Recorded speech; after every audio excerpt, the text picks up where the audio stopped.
Second Thursday of Lent, that the Passion of Christ brought about its effect because it was a sacrifice. 1. A sacrifice properly so called is something done to render God the honor specially due to him in order to appease him. St. Augustine teaches this, saying, "Every work done in order that we may, in a holy union, cleave to God is a true sacrifice. Every work, that is to say, related to that final good whose possession alone can make us truly happy." Christ, in the Passion, offered himself for us, and it was just this circumstance that he offered himself willingly, which was to God the most precious thing of all, since the willingness came from the greatest possible love. Whence it is evident that the Passion of Christ was a real sacrifice. And, as he himself adds later, the former sacrifices of the saints were so many signs, of different kinds, of this one true sacrifice. This one thing was signified through many things, as one thing is said through many words, so that it may be repeated often without beginning to weary people.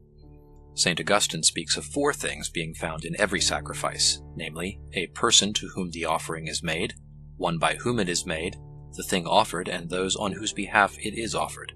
These are all found in the Passion of our Lord. It is the same person, the only true mediator himself, who, through the sacrifice of peace, reconciles us to God, yet remains one with him to whom he offers, who makes one with him those for whom he offers, and is himself one who both offers and is offered. 2. It is true that in those sacrifices of the Old Law which were types of Christ, human flesh was never offered, but it does not follow from this that the Passion of Christ was not a sacrifice. For although the reality and the thing that typifies it must coincide in one point, it is not necessary that they coincide in every point, for the reality must go beyond the thing that typifies it. It was then very fitting that the sacrifice in which the flesh of Christ is offered for us was typified by a sacrifice not of the flesh of man, but of other animals, to foreshadow the flesh of Christ, which is the most perfect sacrifice of all. It is the most perfect sacrifice of all. First, because, since it is the flesh of human nature that is offered, it is a thing fittingly offered for men, and fittingly received by men in a sacrament. Second, because since the flesh of Christ was able to suffer and to die, it was suitable for immolation. Third, because since that flesh was itself without sin, it had a power to cleanse from sin.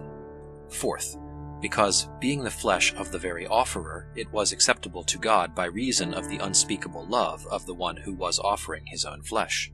Whence St. Augustine says, "What is there more suitably received by men of offerings made on their behalf than human flesh, and what is so suitable for immolation as mortal flesh?